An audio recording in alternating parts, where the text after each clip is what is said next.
WhiskyJason here, whiskey from the viewpoint of an American over here in Germany, often trying and tasting and reviewing and recommending rare and exotic whiskeys. Today, single cask. Today, very difficult to get. Longmorn, 20-year-old A.D. Rattray individual cask bottling. So, this was distilled on the 26th of February 1990. That was the year I first got married. Had the marriage held up until today, which it didn't, I would have been married 33 years. I feel so old. All right, so this was bottled on the 9th of August 2010. So even that is 13 years ago. Bourbon cask, cask number 30025. There was a total of 241 bottles. It's 52.8%, non-chilled filtered, natural color, single cask, everything we want. Now, originally, Whiskybase number 18377, so a 5-digit number. At the moment, we're at 6 digits and going on 300,000. And this was 18,377 back then. Originally, this cost 69 euros. I paid 179 euros for it. So whoever sold it and kept it in their basement or their cellar or in their whatever closet for 13 years, they did a fairly good job with the investment and return on investment. But I really wanted this. I was a little bit in the auction bidding fever. I originally only wanted to bid not 179. I wanted to bid only 159. But, oh well, bid a little bit more. Now, I'm going to compare it to the Longmorn 16, and I hate this case. It plops open, all right? So this is old school. This is actually from 2016. So this was bottled on the 15th of June 2016. So is that what the bottle says on the back here? The bottle does not say that. The bottle says here it was bottled on the 6th of May 2016. All right. Now to show you how times have changed, they put a little tiny bit of plastic in the box here. Yeah, so that if for some reason and look at the bottom of the bottle. There's a nice little leather ring around there so that if you bump into something like your marble table or whatever, it does not clear. There's no cling. That's something we would never do today. Talking about a waste of materials, all right? So, but hey, that's that. Now the Longmorn 16 is up over 100 euros now, which I find disturbing. I think I remember it being 60 something, but I'm sure other people remember it being less. All right, 48%. It says here non-chilled filtered, but it is with sucre couleur, with our caramel coloring, unfortunately. This is not. When you look at the two of these, you will see, oh look, 16 years, 20 years. The 20-year-old is lighter. Now, Roy from Aquavite would call this a quiet cask. All right, so this had been for 20 years and refill wood, distillery wood. So it's not a first fill bourbon. So we use it first in America for, let's say, 8 years. We send it over to Scotland. We use it for maybe 12 years. That's first fill. The second fill, we might use it for 15 years. And then we have the third fill, which I think this is probably going to be. And we have, in this case, 20 years. So if I did my math correctly, as I said, this was actually distilled 1990.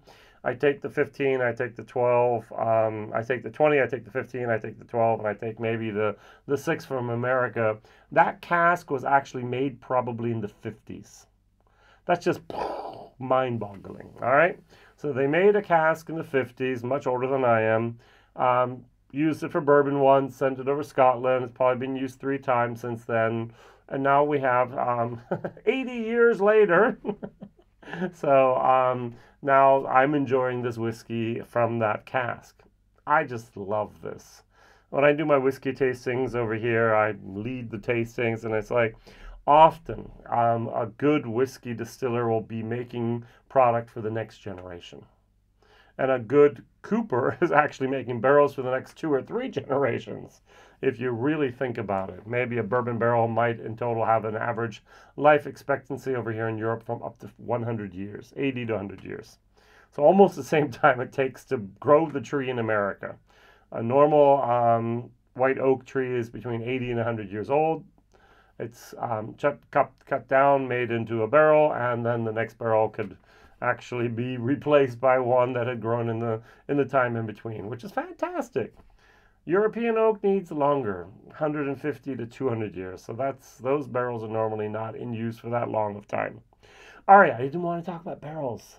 Longmorn is a distillery that flies under the radar. It's not something we hear about very often. I do have a distiller's choice of the Longmorn that I bought just recently. 60 plus euros. The 16 is 100 plus euros. The 20 single cask is 170 plus euros. Longmorn is not cheap, but I think they make very, very nice whiskeys. All right, so let's try this. On the nose, it's beautiful. I love this nose. I would give this a nose an A-. I get vanilla. I get a little bit of citrus peels, citrus zest, a little bit of lime zest to be exact. I get a little bit of white currants, gooseberries, and a tiny little bit of pears. And vanilla. This is very, very nice. Very, very much like that. This, on the other hand, is darker. There's caramel. There's a little bit of clove. There's wood. There's a little bit of a herbalness going on here. This is a fall winter whiskey. This is a summer whiskey in this comparison of these two. 52.8, 48%. 16, 20. Single cask. They made enough of this stuff back in 2016 that it's still on the shelves today. What did they do? How many bottles were there of this? How many warehouses they fit up with pallets of this? I really don't know. So this still shows up in travel retail. This still shows up at a border shop. Is where I think I bought my last bottle in Puttgarden in Germany. This stuff is still around, which is like, wow. That's like 2 presidents ago.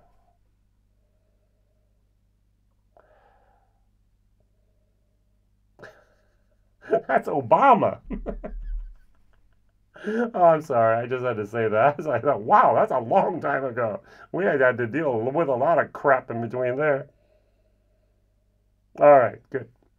Now, don't get political, Jason. I know better.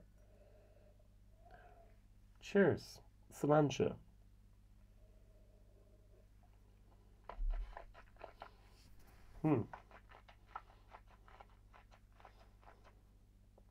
Now, the thing that bothers me is the nose is almost perfection. As I said, A-, and the taste is a B-. I was expecting an A- as well.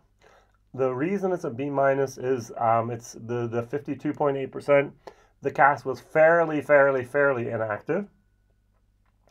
There's not much of the alcohol is still fairly brutally hot. And I was hoping that the edges had been rounded a little bit more, which it wasn't, unfortunately. I get a minerality that I was not expecting. I don't know if that's part of the distillate or part of the cask process here, or the aging or maturation. It's good. It's still a B-, but I was hoping for a B++, A-. I spent a lot of money on this to get this and to hopefully have this. And the nose is promising everything I wanted, but the palate just does not deliver. Now, let's add a little bit of water. Let's take it down from the 52.8 down to about 50, 49 point something. On the nose, I get a little bit more of the first word that came into my mind was seagrass. A little bit of hay, seagrass type of moment. I like seagrass. I don't know if you do, but I do. And a little bit more vanilla. It's tamed it a tiny bit.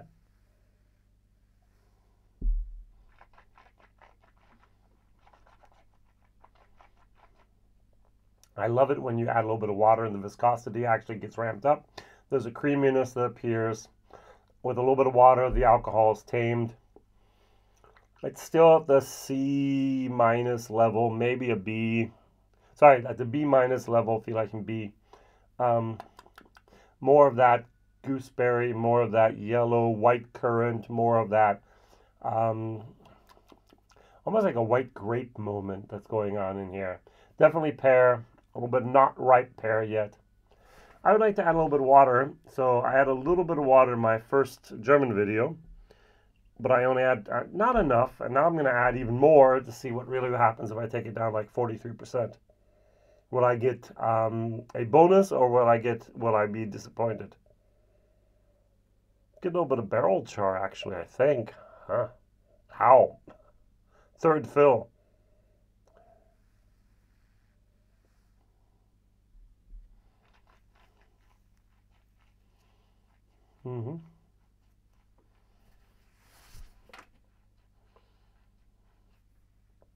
Pleasant but pedestrian.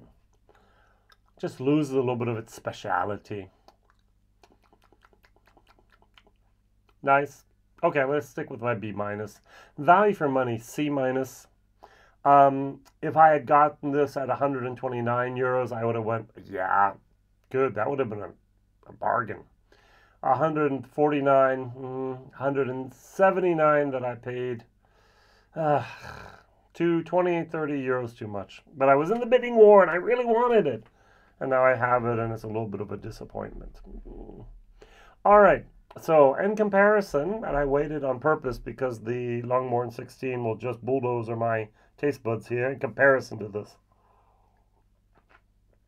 It's a little bit of a fragile, delicate whiskey, which I like.